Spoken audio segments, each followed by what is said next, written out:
I think I've made hundreds of guacamole recipes by now, but I want to make this new guacamole recipe with you so that you can see that you can play with your guacamole too. And with fresh avocados from Mexico, this creamy and spicy guacamole is a crowd pleaser. I usually use white onion or scallions, but today I'm using red. Now, you can use any onion that you want. And then I'm gonna add chiles, a jalapeño, a serrano, a couple chiles de árbol.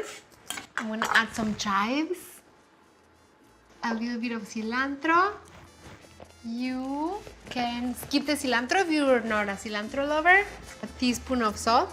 Squeeze the juice of a lime.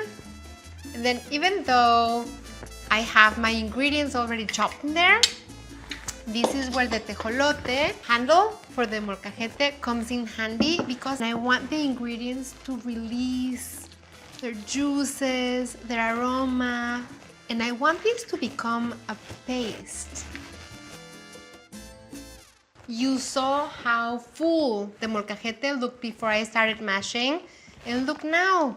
So now I'm going to add the avocados. Beautiful. I'm gonna start with one.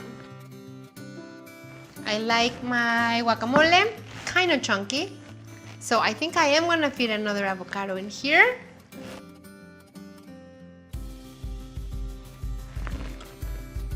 Mash. Just adding a little bit of chives and cilantro for garnish. So now you can taste.